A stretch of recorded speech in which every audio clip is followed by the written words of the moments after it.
Pessoal, hoje a gente começa a aula 2 da segunda semana do terceiro volume do plano de estudo tutorado que o governo elaborou. Na segunda, a gente estudou o surgimento do Reino de Portugal e hoje a gente vai estudar a consolidação, o firmamento, o fortalecimento desse reino, tá? E a gente consegue compreender melhor o fortalecimento do Reino de Portugal se a gente estudar a Revolução de Aves, o segundo tópico. Lembra que na aula anterior eu tinha separado isso em dois assuntos? Um assunto era a Guerra da Reconquista e o outro assunto é o que a gente vai ver hoje, que é a Revolução de Aves. Embora a gente chame de revolução, eu considero a revolução mais uma guerra, tá? Uma guerra civil, para ser mais específico. E quando a gente fala de guerra, a gente já tem aqueles critérios que a gente tem que considerar: local, duração, lados, estopim, desenrolar, fim e resultados, para que a gente consiga avaliar e compreender melhor o que a gente está estudando. Então vamos começar a ver essas questões, certo? Local. Por exemplo, a Revolução de Aves, ela acontece em sua maior parte em Portugal, e em alguns momentos ela vai acontecer em Castela. E que a Castela era um reino vizinho de Portugal e que hoje faz parte da Espanha.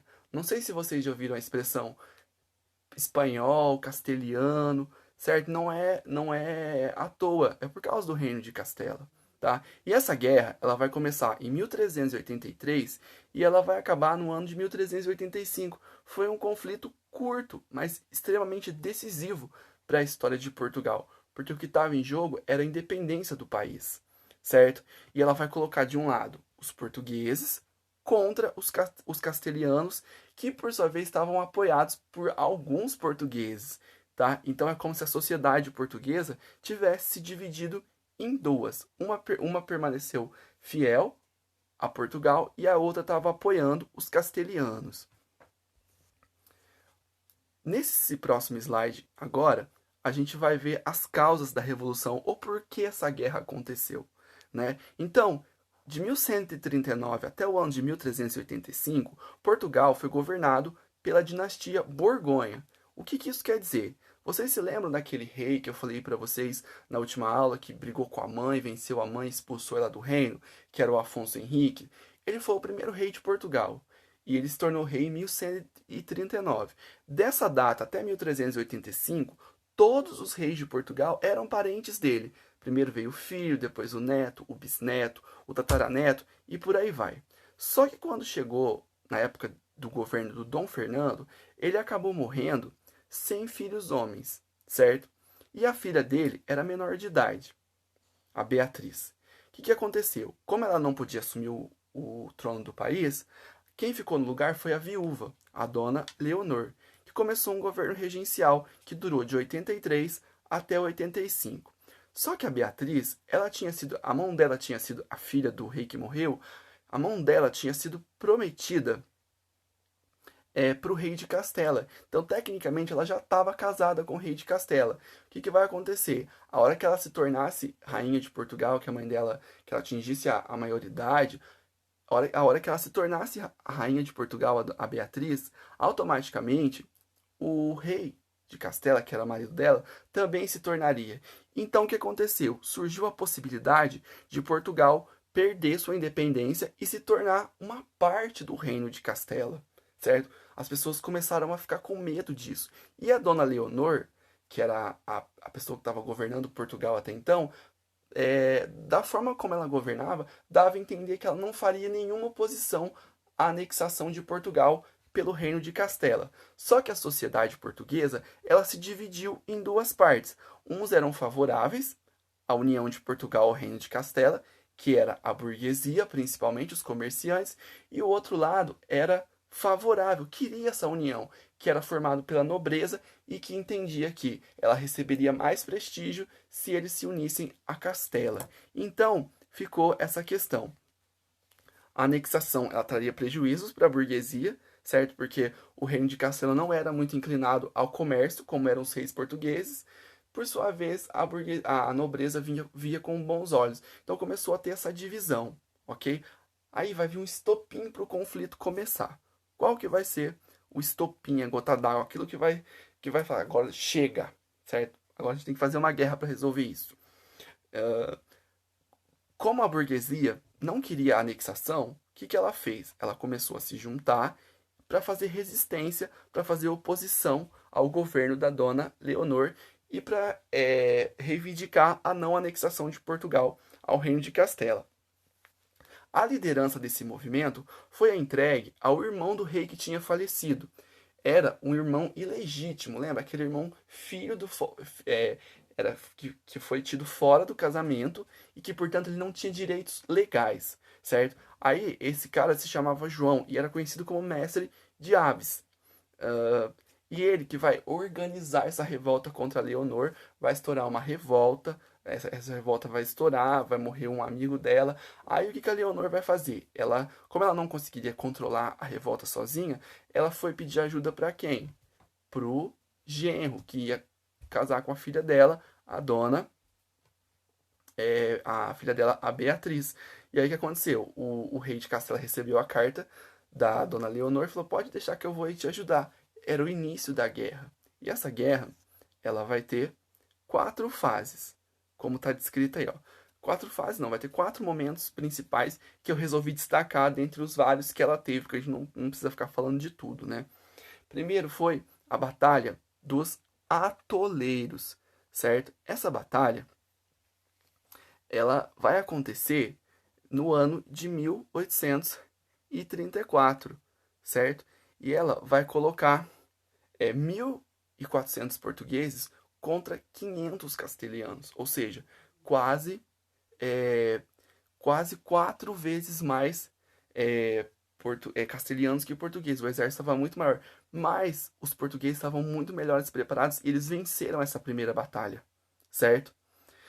Só que aí o rei de Castela, ele não engoliu essa derrota. Ele falou: quer saber? Eu vou cercar Lisboa, vou pegar os meus soldados, a gente vai cercar Lisboa, a gente vai cercar a cidade de Lisboa, a gente vai pegar o João Mestre de Aves e a gente vai ensinar para ele com quantos paus se faz uma canoa. Aí eles cercaram, Lisboa ficou cercada por 3 meses, os soldados em volta, e por 3 meses eles conseguiram resistir. E os espanhóis acabaram indo embora porque estava chegando a peste negra. Então eles preferiram ir embora do que ficar ali e correr o risco de se infectar e morrer. Porque a peste negra, cada 3 pessoas, ela matava uma, certo?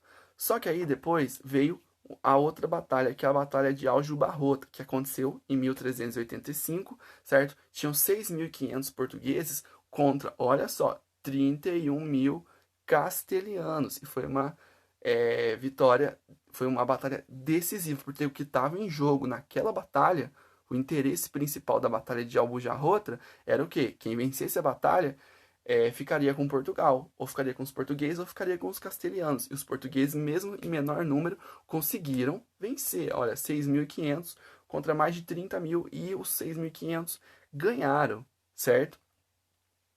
Mas os castelhanos não se deram por vencido, e eles voltaram para a Batalha de Valverde ainda, que aconteceu um pouco depois, em 14 de outubro de 1385. E dessa vez, ó, 11 mil portugueses contra 39 mil castelhanos. Sempre o exército castelhano em maior número e sempre eles levando porrada no final. Acabaram perdendo de novo e, por fim, a revolução foi dada como finalizada. Então, os castelhanos não conseguiram tomar o reino de Portugal. Então, a vitória ficou com os portugueses. Tá? Fim e resultados. Como eu acabei de falar, a vitória ficou com Portugal. E qual que foi o resultado disso? Portugal consolidou sua independência, certo?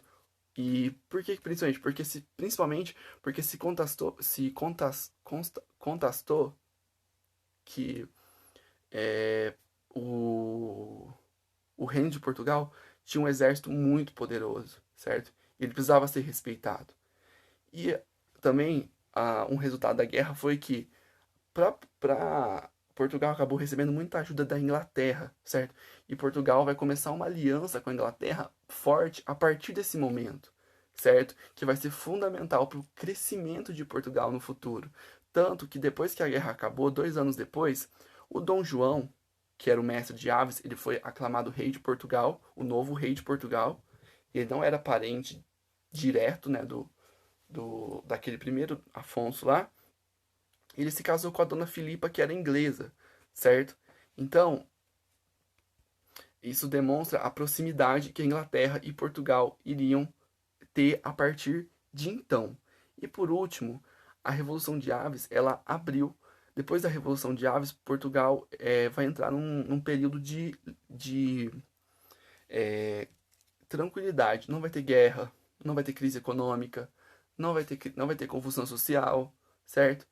E Portugal vai começar a construir um império gigantesco, vai se tornar o país mais poderoso do mundo no século seguinte, vai ser o século XV, enquanto a Europa lá estava, enquanto a futura Espanha estava quebrando pau com os muçulmanos, os franceses estavam quebrando pau com os ingleses, Portugal estava tranquila, só fazendo o quê? Começando as grandes navegações, certo? Além da Revolução de Aves, foi importante para as grandes navegações o fato de que os reis portugueses tinham interesse no comércio exterior.